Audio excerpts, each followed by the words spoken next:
Does this mic work? Okay. So, let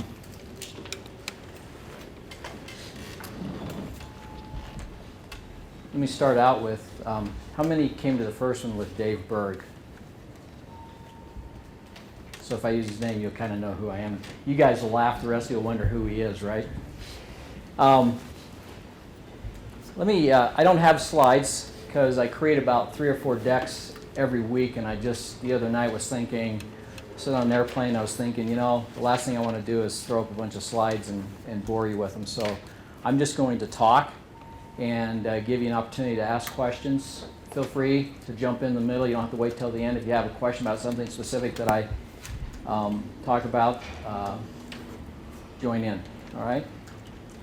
So, give you kind of an outline where I'm going to take you in the next few minutes. I thought what I'd talk about first is a little bit about how I got to where I'm at today. So, highlights of my career. I won't bore you with all the details, but to talk about some of the highlights, and then talk about what I'm going to call the glue buckets. And these are the things that I found in my career that were monumental issues that I learned from, and mistakes that even I made, but things that I recognized as a professional. And I call those the glue buckets. And then I want to tell you a little bit about a couple things that, I think maybe 2 or 3 major learnings that I've had over my career, and talk about how, what I learned and how that changed some of the things that I've done and direction that I've went in my career. Hopefully that gives you some insights. And then we can let you ask questions. I thought maybe I would cover a couple of things, how I see IT or just technology in general, some of the challenges, and give you a little bit of my perspective on that. I think anybody standing up here would have their own perspective, so it's probably good to glean from those perspectives. So that's kind of where I'll take you. All right? So to start off with, I think about how did I get where I'm at? So I'm going to tell you a little bit of a story. Over the last probably 5 years, more so than when I first started my career, I would either be in an interview or I would be in a meeting of some kind, and somebody would say, with this kind of energy, how the hell did you get where you're at today with the degree you have? And if you didn't do any background check on me, which you could have done, you'd find out that I graduated from Utah State with my undergrad in, I think, 84, 85, in organizational communications, organizational behavior, and it was across the quad here in the, actually, is this the quad still? Whatever that is. It wasn't as chewed up as it is now. And in the communication building, or journalism, was also in that department. And then I went on to get my master's degree from instructional technology under the education department. So that's what I'm going to start out with, is how did I get from there to where I'm at today? And I'm going to give you a few of those highlights. So I started out my career thinking, wow, I got excited and interested in corporate training. That's what I wanted to do. And I wanted to do organizational behavior kind of stuff and training. So I went through all the ropes and finished my degree. And then I took a job with Citibank. And at Citibank, I did develop training programs. And then I'd fly around various places in the country and parts of the world, and I would do training. I'd do training on leadership. I'd do training on how we did certain things in the company. I did harassment training. I mean, you name it, I trained. So that's what I did for a living. And I can see some of you looking like, okay, how did he make it to this point? It's still an interesting story. One of the things that I did was, as I progressed in that field, this was the era of quality assurance. So in the 80s, there was a big push in America to do quality, whatever it was you manufactured or whatever service you provided. And companies spent millions and millions of dollars every year trying to improve their quality. Some companies even went out of business trying to improve their quality. They were trying to catch up with the Japanese. Well, as a result of that, one day, I learned that we were really moving at Citibank into that area of doing quality. And so I raised my hand and said, hey, I want to do that, whatever that is. So they sent me off to some training, and I went to Japan and I learned about how they're doing it. And I spent a year learning all this stuff about quality assurance and quality initiatives, and I would develop training about this stuff, and I would go around the country and train people. And as I did that, it started to migrate from quality to, how you doing? Good. To process improvement. And there's a difference in the two. And I became a process improvement guy or person or dude. You guys use dude now, right? Is that still a word you use? That's what they use in my house is dude. That's what I'm known as. But I became a process person, and I did process improvement. So I'd go around in manufacturing and I would study how things moved through the process or lack of process and look for ways that it broke down and try to fix that. And I would work with engineers and I would work with manufacturing teams and I would develop training and I would do that. And that's what I did for a long time. And after I finished that up, I started writing training about it, and then I decided to leave corporate America after about 5 years and go out and be a consultant. And I worked in Eastern Bloc countries, and a lot of my time was spent in Eastern Europe, doing process improvement and helping small companies move to a more global market. And so as I did that, one of the things that really moved is that you would, as you would define new processes, you always had to then, after the process was defined, you had to say, okay, what systems do you need in order to make that process live? What are the skills people need in order to make that process live? And so I became very oriented to skills and people, and I became very oriented to systems. Now think about this. This was in late, well, this would have been, 80, 89, 90, 91, 92. So there wasn't a lot of systems. I was just saying when we were meeting before this that, the network didn't really exist at that point. It was just starting to formulate. And so files and documents were transferred from people carrying a 5.5-inch floppy disk to somebody else and saying, here's my file, you want to print that? And they didn't have a printer on a network, right? It wasn't any of that stuff. Does anybody remember that? You remember those days, right? And so that's what it was. And so systems really, it wasn't really a big thing. It was really about, what are you going to do with this computer thing? In fact, I remember that I worked on a team of 5 people. And on that team, we had one computer that we would share, and it was on a cart. And we'd push it around between the 5 of us. Now today, it's like a disposable thing, right? I mean, everybody has a computer. In fact, if you start a job and don't have a computer the first day, or at least the second day, it's like, what's up with that, right? So you can see the times have changed. So the reason I asked in the beginning, who knows Dave Berg? Well, I was at Ameritech. Ameritech doesn't exist anymore. It used to be one of the, I guess you'd call it the baby Bell. It was the breakup, one of the pieces that broke from Mountain Bell or Ma Bell, AT&T. And I worked with them in Chicago. And I was spent about 2 years there doing process. We had purchased a lot of software companies, and so my job was to coordinate a team that would go out and consolidate all the processes in these software companies. And I didn't understand completely that when that was done, and I had laid off about 90 people in a year, then they said, well, you did the job great, thanks. Have a good time, right? By the time I met Dave Berg, And Dave was the CIO of a company called Exabyte in Boulder, Colorado. So this was about 1996, 95. And Dave said, why don't you come and be an IT guy? I said, wow, what does that mean? I mean, that's like geeks, right? Because that's not what I am.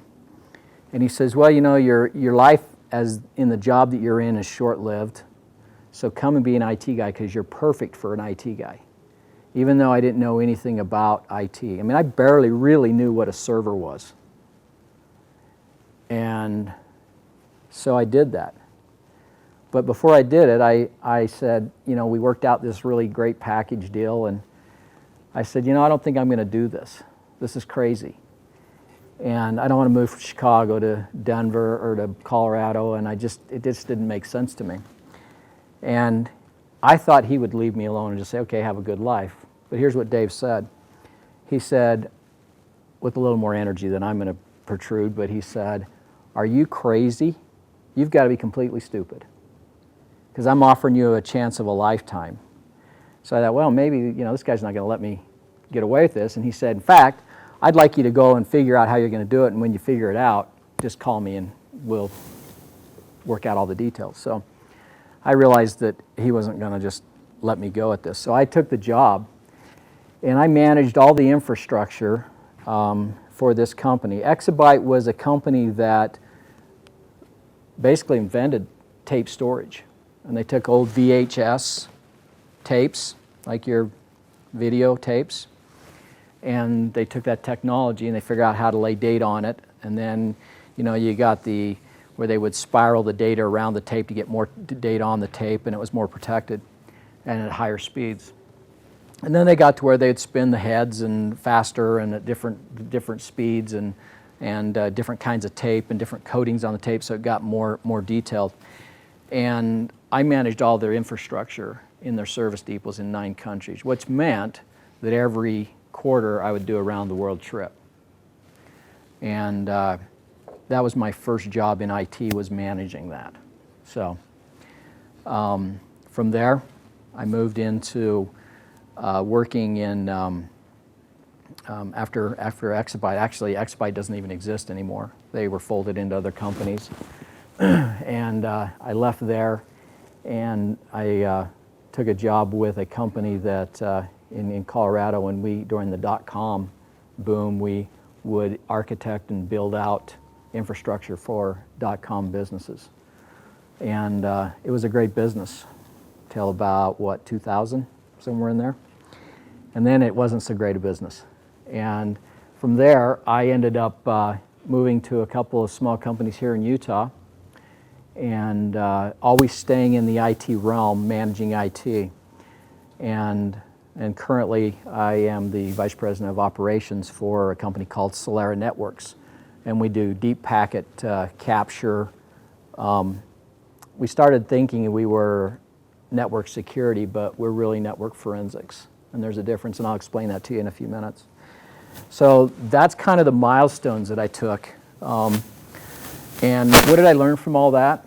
Well, I look back and I think, you know, and this would probably be a message to you. In fact, my son, who is a senior here in the business school, he's in accounting, and he says, God, I don't know if I want to do accounting. And I said, well, you know, as a senior, don't, unless you're really passionate about something else, stay with it. Doesn't mean you have to do accounting, right? Not that accounting's a bad thing.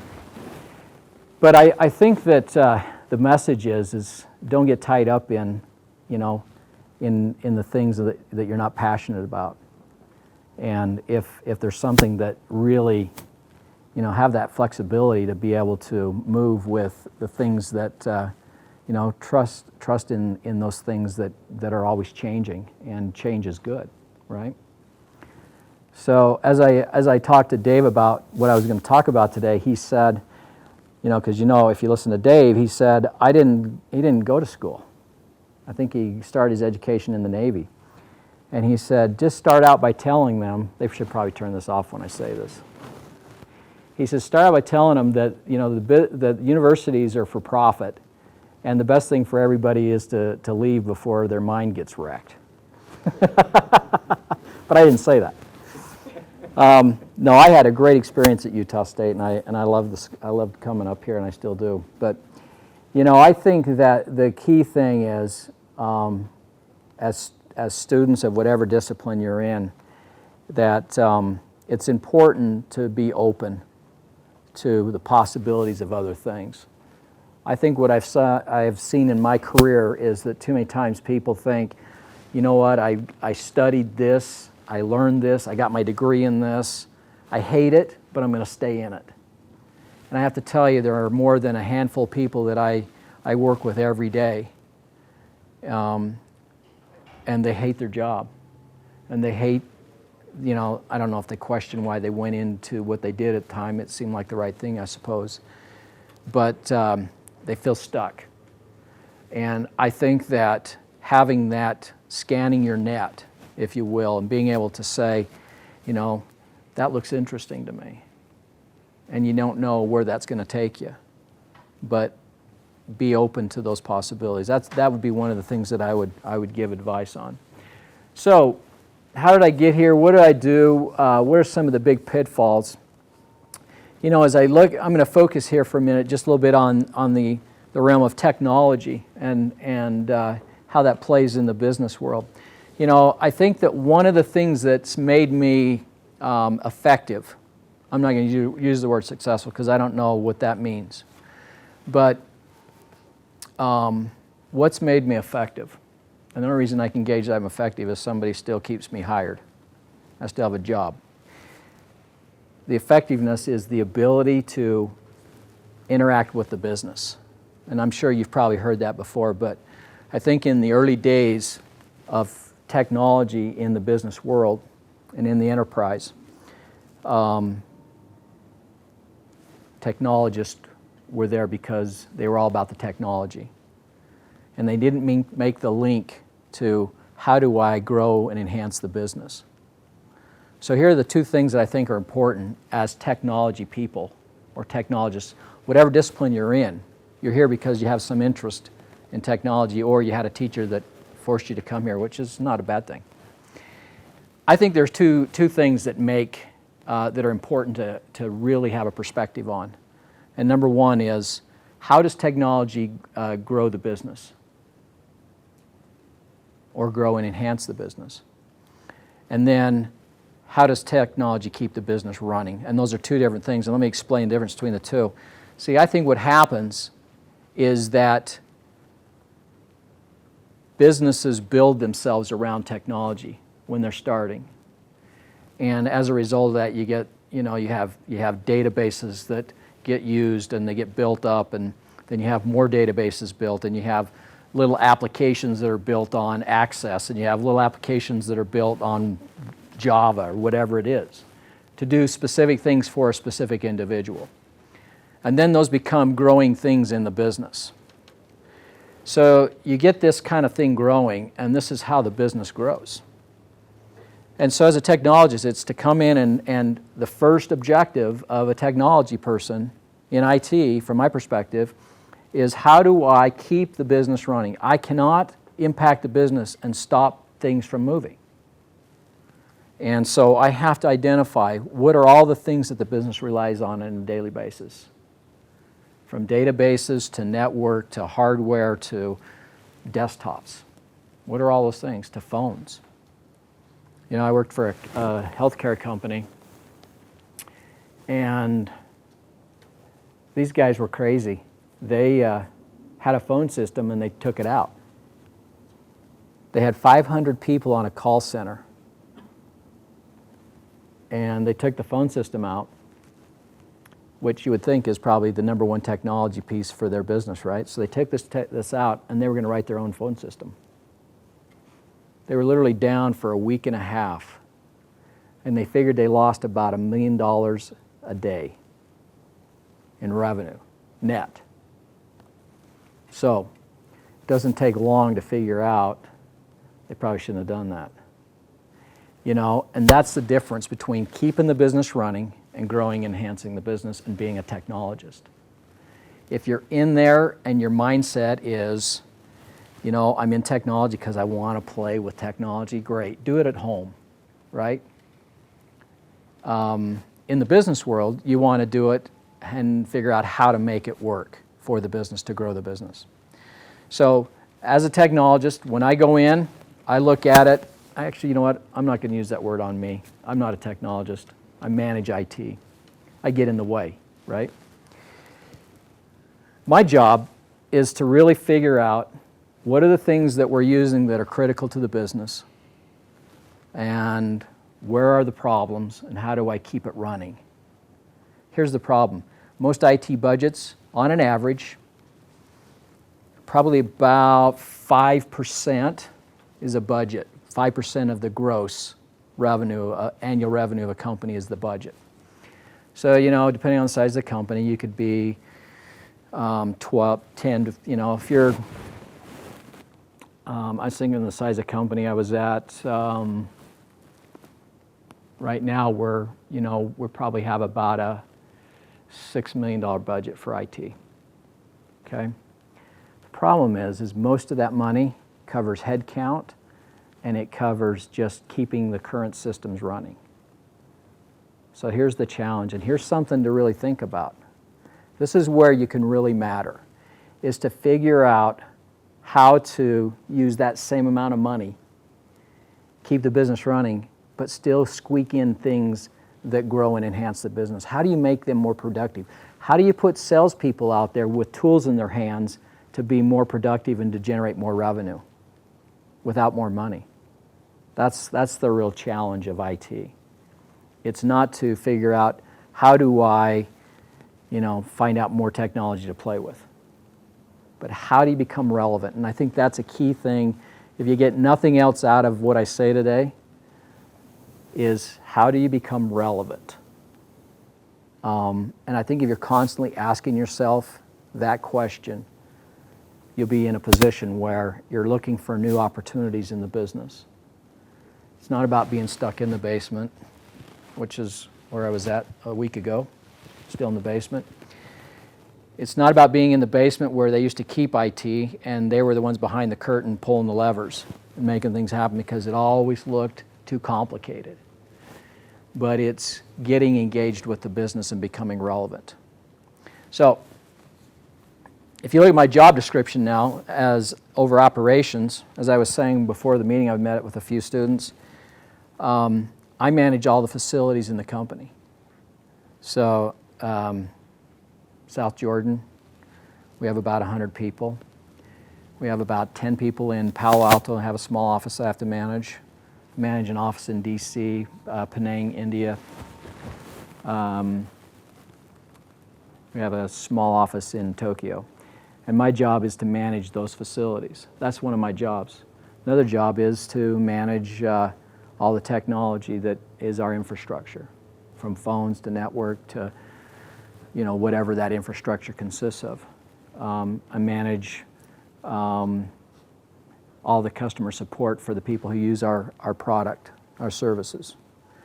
And then I manage all the manufacturing relationships. So that's what operations is. So it's not just about IT. And how did I get to that point? Well, you know what?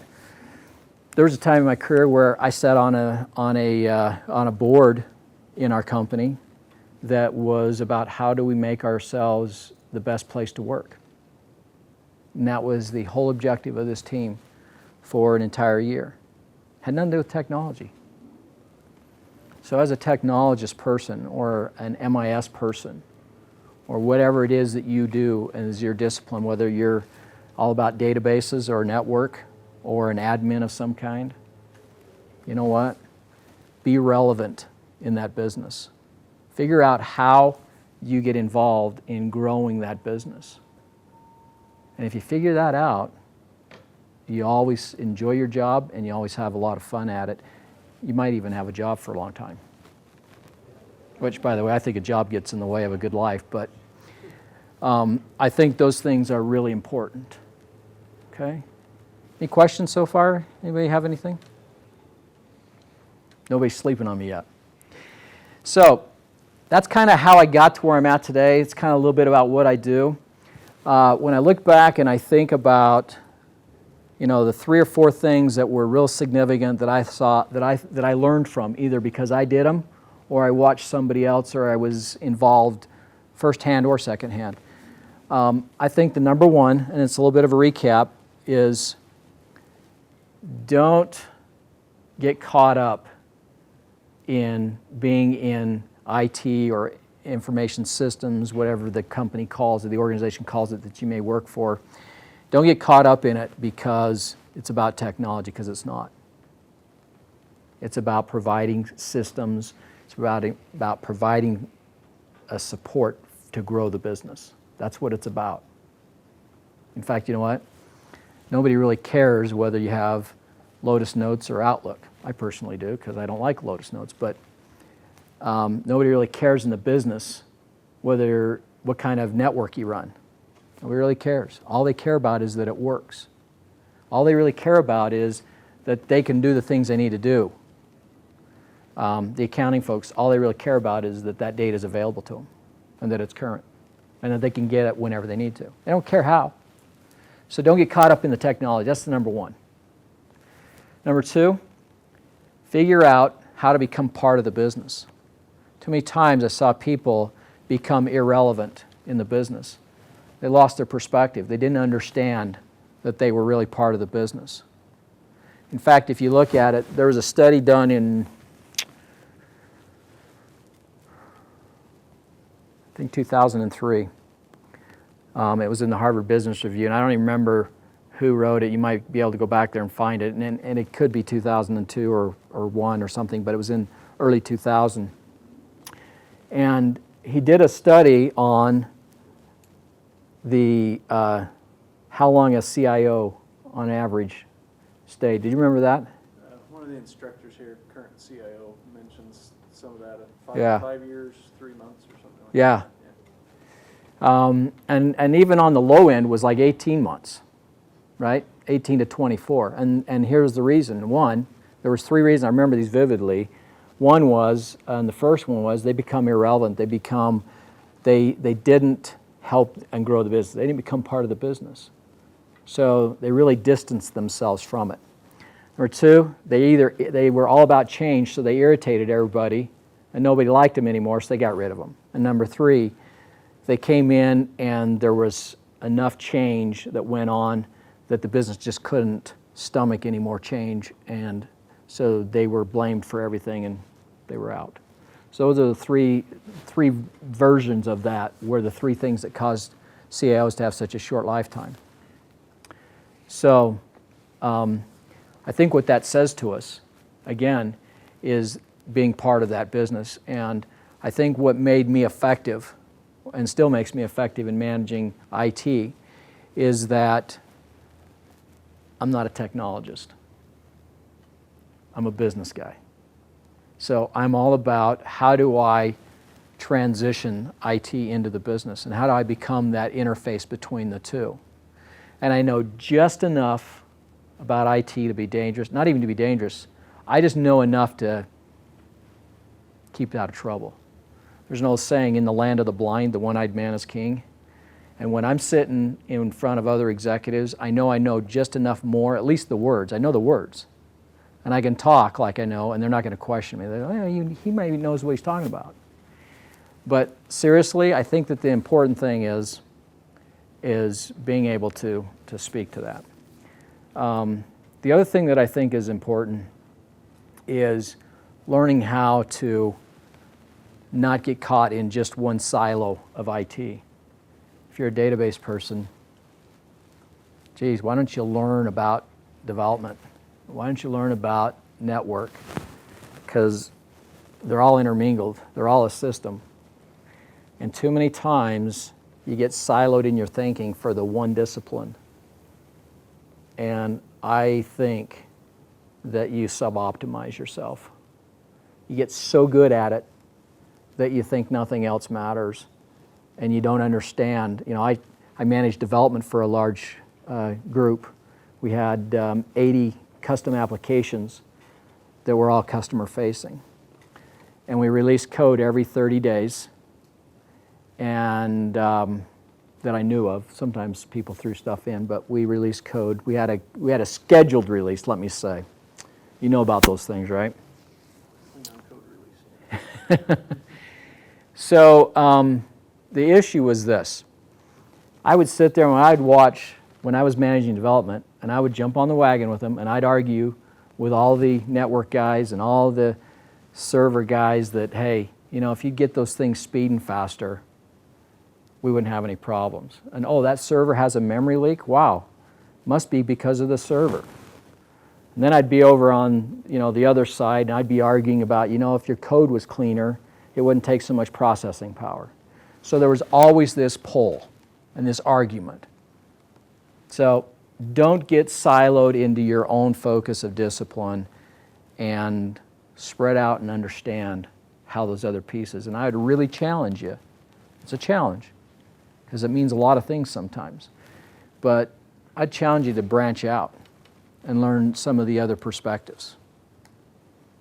Okay? So those are the three things that I think about when I think, you know, what are the things I really learned a lot about when I watched others in my career. Now, what do I think about trends? Well, you know, when I think about the trends in technology and in the business sector, you know, we're faced with one right now. I don't know if many of you know about it. It happens to be something that's real close to my business. I think that we have to think more globally.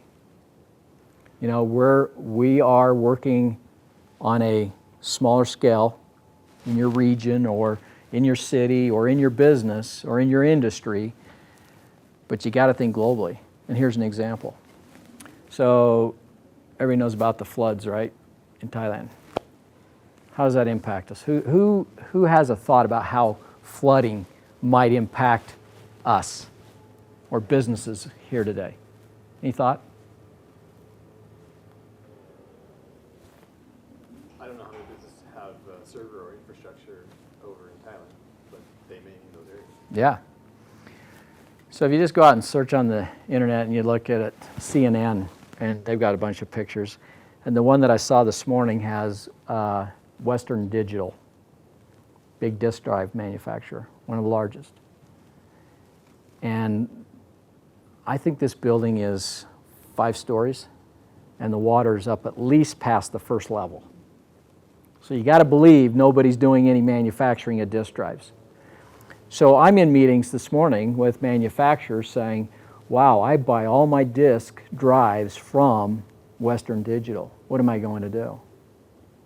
So I call Seagate on the phone and they say, well, guess what? Get in line because you're one of 1,000 or million more that are calling me today asking me the same question. How many drives can you sell me? How much cash do I have to tie up because I got to go pre-buy all this inventory that I didn't want to just so I can continue with my business?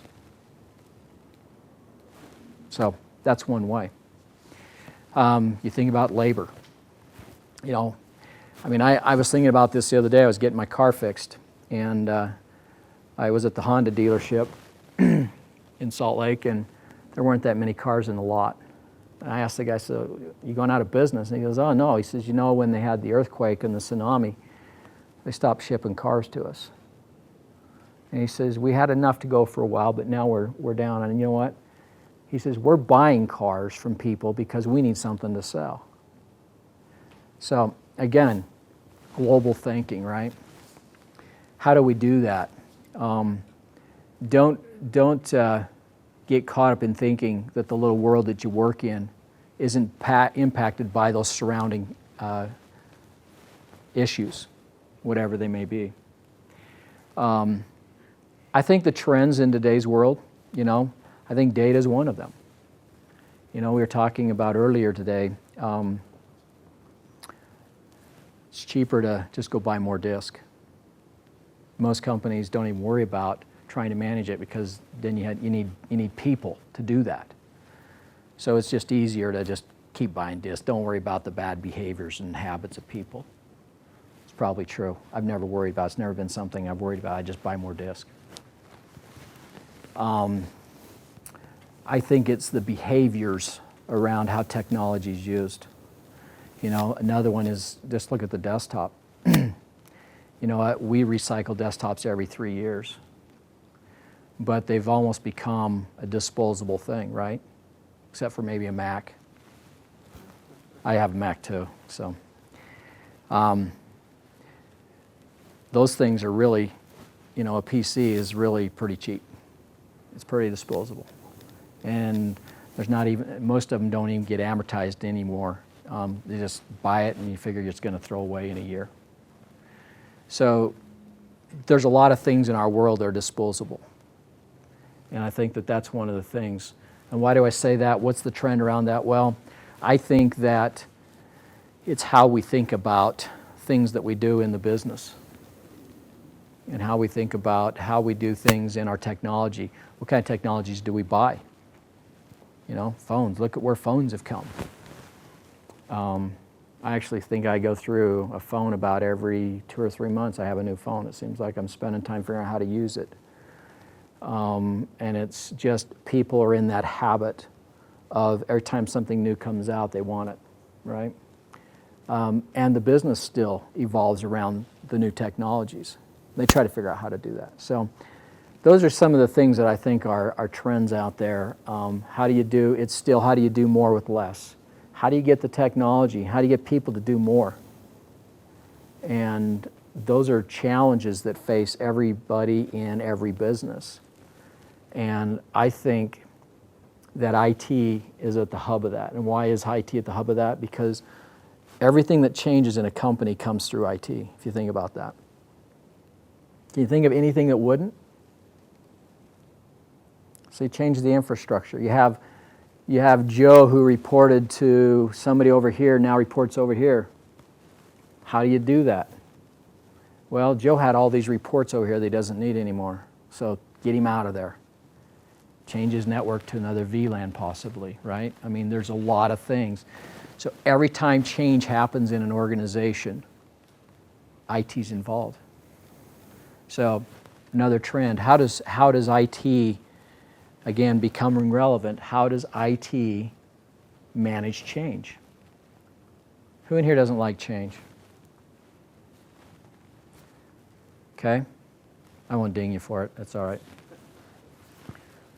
So how do you deal with it? How do you deal with change? It's hard, right? It's incremental.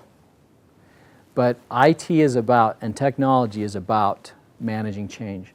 And that's why I like being in IT, is because, and I didn't figure this out till later, but it is the hub for all change. Every time there's an organizational change, every time there's a new deal going on in the business, Questar Gas is a good example. I don't know, is Steve coming up here Steve Welker, is he going to be coming up and speaking? We hope so. Yeah, you should talk. I'll send you some questions to ask him. But Steve, they're reorganizing and they're taking a money-making part of their business, and his business just grew in his IT world. And that took a lot of change because the things that he had to change was he had to take on new technology. And he had to figure out how to get things to those new parts of the business. So again, change happens in IT. It's the hub. And I think it's a cool thing, actually. It's exciting. It's never boring. So those are the things that I think are interesting about IT. Those are the things that I think make it, somebody said, so why do I want to go into information systems or into IT? And I think that's probably the number one thing. If you want to be somewhere where there's a lot of change, if you want to be somewhere that, it is visible for both reasons, it's a double-edged sword, right? You can heighten your awareness in the company for the good reason and the bad, right? But if you want to be somewhere in your career that's constantly changing, and that doesn't bother you, this is the place to be. I think that's paramount right there. Okay, so let me recap. How much time do I have? Did I go? I felt like I've been up here for 2 hours. Huh? How long have I been up here? 40 minutes. Okay, well, I'll finish up. Let me recap. I think these are the things to take away from this. Always look to be relevant. Make a difference, right? How do you do that? If you're always being relevant and looking for it, you always will be. Or two, IT's the change hub. Everything that is changing in an organization goes through IT, or there's an impact that IT has on it. And I think the other thing is stay out of the silos. Stay out of the silo thinking. I call it stinking thinking. But you got to stay out of that. You got to know that everybody around you in every position and every discipline in an organization you'll impact them and they impact you. Just it can't not happen that way. So those are the three things I would take away from that. Any questions? Tell me a little more about your work in Eastern Europe. Who did you work with there? And, Yeah, so I was working with Honeywell, and it was the flight systems group. We built all the control panels for commercial and military avionics. And Motorola was involved, and Boeing, and it was a joint venture. And we were over there looking at, this would have been 1990, so the wall came down, in 88, 89, somewhere right in there. So I was in Czechoslovakia at the time. It was still one country. In fact, I was there the New Year's Eve when it split into the two countries. I was in Prague. But our job was, there was some funding from the government as well as these companies to go over and assess small electronics companies. I mean, they really were small electronics. So to tell you how that was, so this would have been, 90, 91, and they still had the old IBM green, monochrome green screens with the two knobs. Remember those? And so they were a few years old, right? That was their technology, and that was the top of everything. And my job was, with a team, is to go over and assess the feasibility of bringing them into a world market to do small electronic manufacturing for these big companies. So we spent a year doing that and figured it was somewhere around $2 billion we'd have to invest, and everybody just kind of said, yeah, we can't do that. It was a great exercise, but we can't do it. So I did that, and then that spawned off into other companies. I worked with a company that they built or made gloves, leather gloves. That was it. When you think about under the communist regime, every year when they did a census, they knew how many people they had, and everybody got a couple pair of gloves a year. I don't remember what the number was, but everybody got a couple pair of gloves. And so they could predict, and they could manage how much to manufacture every year. Well, when all that came apart, it was like, oh, somebody can buy gloves from somebody else in Mexico? Wow. So how do I compete? And then Mexico used to come in and sell gloves into their country. So how do I compete? So our job was, again, to work with them and try to figure out a way to do that. And at some point we just kind of threw our hands up and said, or you guys are wasting time and money, and we are too. So it wasn't that it was unsuccessful, it just wasn't as productive as we thought it would be. It was exciting though. Yeah. It was a good time. Any others? Yeah. In your experience with process management, process improvement, Yeah. did you or have you encountered any like lean IT principles and using them? Okay. So I guess if you can just briefly maybe mention some improvements you saw with lean IT, and then maybe some research. Yeah. Here's a good one. I worked with this healthcare company, about an $800 million company. They sold healthcare. Basically, they were like a recruiting agency, largest in the country. They would place doctors and nurses and surgeons in hospitals. The guy who was the CIO, he was a technologist. He was in it for technology. So here's what he did.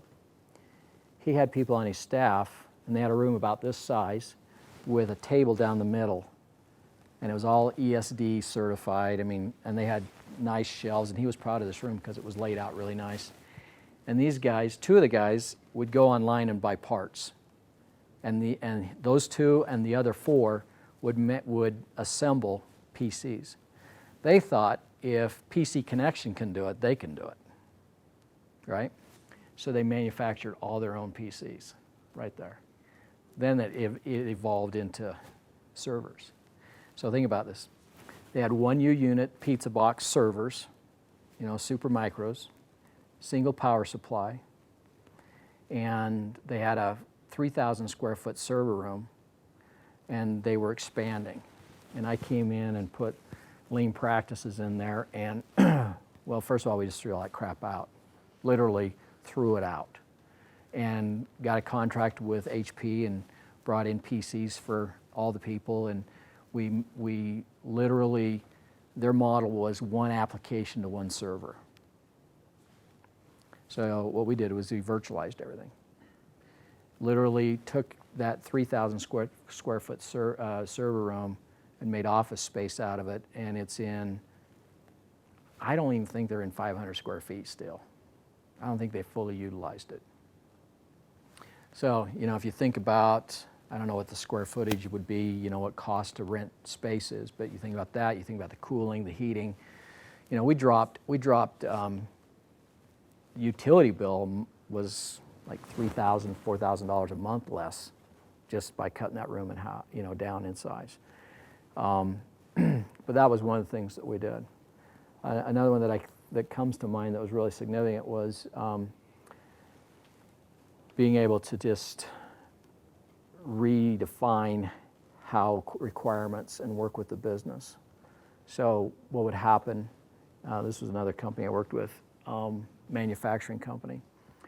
And what they would do is the IT guys would decide all the requirements for the business, but they wouldn't tell them. And then they'd unveil this massive structure of code and say, here's what you're going to do, and then they would teach them, and they'd always go off and say, yeah, that worked, until it didn't work, right? Then they blamed the IT guys, and then the IT guys would say, well, geez, that's what you told me you wanted, and you even told me how to do it, so I just did what you told me to do. What we did is we redefined that whole process for how development happened, and we involved the business in it. So we had a requirements process that they would go through. We documented that, and you think, wow, that sounds lethargic, but it wasn't. They'd sit down with the business and they would define, okay, what are your requirements? What do you want this thing to look and smell like when it's done? And we'll back into that. And we had a really good requirements document, and then we would do code, and we put into place code release schedules, and we included the business in those releases, and we trained the business about, okay, here's how we're going to test, and we need you to test with us, and here are the things we're looking for. And so we put all those pieces into place, and we reduced, I don't remember what the numbers are, but it was crazy how much we reduced in terms of time in delivering software to the business, and also the cost of not throwing stuff away. I mean, it was millions of dollars. So those are the two that really come to mind that were significant, where we really we redefined the process, put in new controls, measurements, all that stuff. Can you mention maybe resources, websites or books for the IT? Yeah, I've got a couple. I'll give you my card, and I can send them to you. I've got 3 or 4 books I think are really good on that, sure. One's by Michael Hammer. Can't think, he was an old process guy in the 80s, but I can give you some of those and you can pass it on. Yeah. Any others? Thinking about not getting siloed. So if you went and worked in database and then switched over to networks, how would you manage that as in progressing in your career? Mm-hmm. If you go up in network or in database, would you drop down and start all over networks? Yeah, that's the challenge, right? And so here's and I have seen people, and I've pushed people into that thinking a little bit. Probably because I'm none of those things, right? And I just think it's easy, you can go and do it, right? I think that's the challenge of it. And the challenge is, and how it makes sense to me, is as you pick another discipline, it's finding the time to learn about it. And maybe it's taking some courses, or it's getting your business leaders to support you as you maybe spend so many hours in your work days with those folks to learn about it. And then the scary part is making the transition, because now you're going to transition over there. Does that mean, wow, am I going down and making less money? I mean, there's a lot of factors in there that are a little bit scary, right? What if this doesn't work out, right? And I think that, I don't think you should be reckless about it, but I think that it is doable. And the people that I've seen that transition, I think are really effective. One of the things that on that line, I've had discussions with a few students that ask me these questions, and they say, I want to go into IT. Which area should I go into? But I don't want to be a systems administrator, and I don't want to write code. I can't stand that. I think, wow, okay, well, let's see. And we're going to help desk? Because you're not going anywhere on a help desk, right? I mean, a help desk job, and if money's not a factor, I mean, that's fine. But a help desk job is about 12 to 15 bucks an hour, right? And most of those people are in a completely reactive mode 7/24. They're fixing problems that have already happened, and somebody's got a gun to their head, right? It's a short way to live. So if you want to break into IT and you don't want to do any of those things, wow, then I'm not sure what your opportunities are. But there are a lot of other pieces of that. There's project management, business analyst, which I know you guys have some programs around that, right? So I think those are all really good things. And I have seen people transition from a DBA to a program analyst, business analyst, product development even. Guy that works in our company, certified Cisco engineer, and he's product development. He's the head of product development. And he managed a network for GE for 10 years. He's not even in IT anymore. He's managing product development. Now, product happens to be technology, but he's managing that. He transitioned. And I asked him, how'd you do that? He said, I went to a meeting one day, and I saw this product development guy, and I thought, that's cool. And I watched him through this project that he was on. He learned about it, and then he figured out a way to go and spend time with this person, and actually went back to school and transitioned. It took him a while, but he did it. Okay? And you know what? I don't think you have to do a formal education all the time. Sometimes it's just saying consciously, I'm going to go and figure out how those guys do their job. And that works too. My point on that whole thing is not spending your time completely locked into what it is that's your discipline. Branch out. Okay? Does that help? Yeah. Any others? Well, I want to say thank Okay. you for coming with us, coming to talk with this. We've actually got a gift for you on behalf of AIS and the Okay. School of Business. Well, thank you. Thank you so much.